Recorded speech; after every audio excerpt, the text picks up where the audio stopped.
Hey guys, my name's C.D. Kester, and I'll be reading from my upcoming novel, Chasing Demons. So, this will be a chapter that introduces you guys to one of the main villains, which is the demonic entity that is terrorizing this city.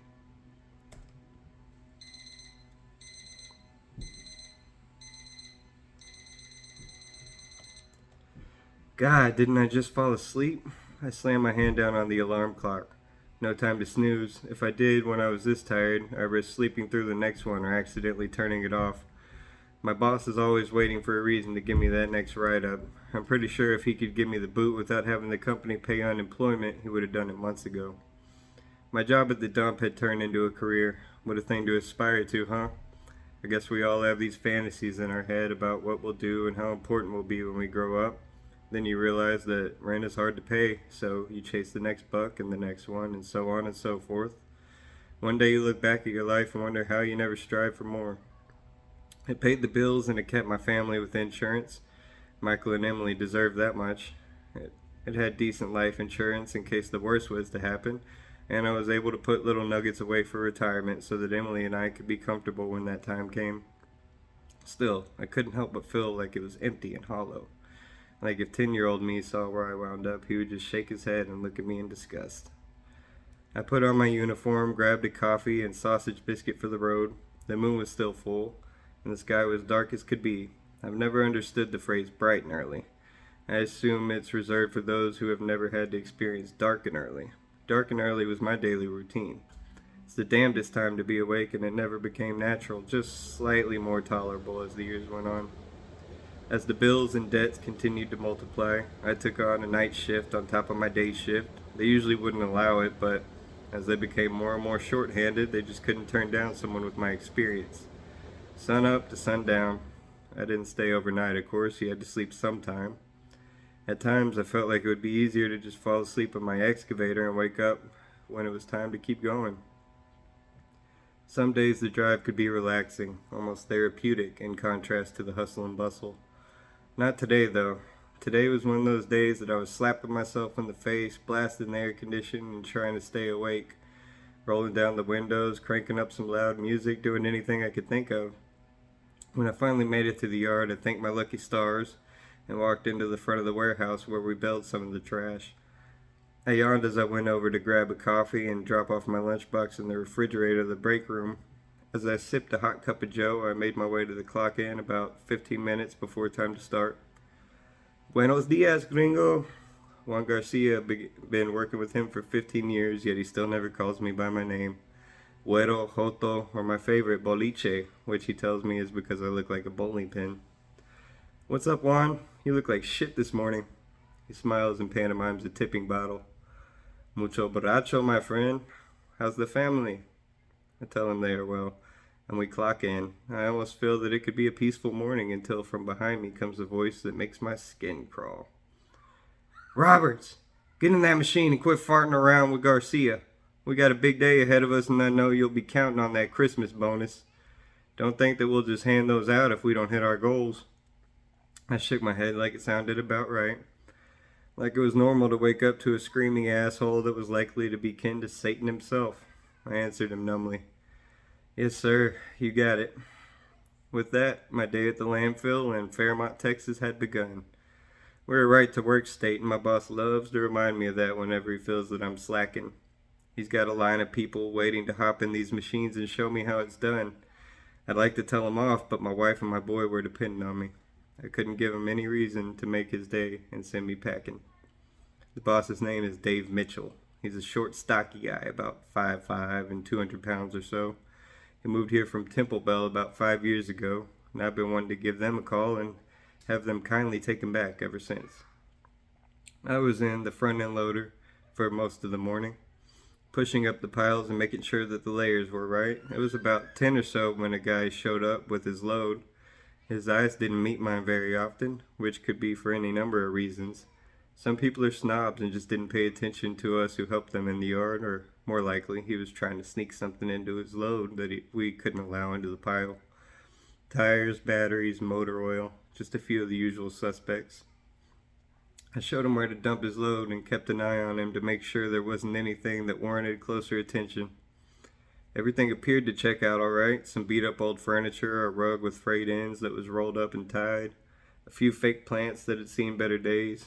Looked like the guy was cleaning out an old office or something, so I guess that just brings him back to the category of a Class A douchebag who's too good for a good morning or a how do you do. That's fine by me, though. I prefer that to the patrons who think you're their Monday morning therapist or just can't help but to rattle on for 30 plus minutes until old Davy Boy comes around the mountain as he comes. I signed off on the guy's paper and told him to have a good day with no answer. Time to get straight back into the loader. Dave may be a dick, but he was right about the bonuses. I really was depending on mine, and the powers that be loved to find any excuse to play the part of the Grinch instead of jolly old St. Nicholas. If I'm able to get the same or more as last year, then the plan is to get Michael a computer for his room. That kid is so good with those things, it amazes me. He's going to do better than I did. That's one thing I can be sure of. The man was driving away from the dump and looking from his mirrors to the side streets and back again feverishly. The drop had gone as planned, and the attendant believed everything to be on the up and up with this load. Everything was thought out carefully with more than a little help from his friend, the dark passenger that had been plaguing his life ever since the day that he saw that woman jump from the bridge over the bayou in Houston with a rope tied around her neck. He saw it leave her like a mist. It was strange at the time, sure, but it was one of those things that you just kind of explained away to yourself in your head. He called the police and stayed to file a witness report while the paramedics carted off her body.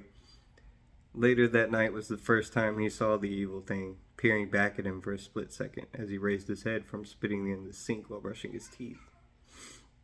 He had done what it asked, so if the thing held up his end of the deal, it would be someone else's problem now. There was no sign of the thing at the back seat, or anywhere else for that matter. Maybe he would finally be able to breathe for a moment. He couldn't shake that familiar feeling, though, the feeling that he was being watched. Probably paranoia. He thought it had been so long since he'd felt alone that he would just have to take some time to readjust to the feeling. He turned the radio on to the oldie station and took a deep breath. The DJ introduced the next song, which happened to be one of his favorites, Simple Man by Lynyrd Skynyrd. As the song played, he let out a deep breath and began to cry tears of relief. There was a long road ahead of him. He wasn't foolish enough to dump a body at a landfill right by where he lived, though he also did not want to drive too far while carrying one. He should be back to Austin about 3.5 hours or so. When he arrived, the possibilities were endless. It was as if he were Atlas and he was able to release his heavy burden, shrugging the world right off his shoulders. The guilt of becoming a murderer would haunt his dreams and his conscience for the rest of his life. There was no denying that. He did not ever plan to be the kind of man that could kill in cold blood.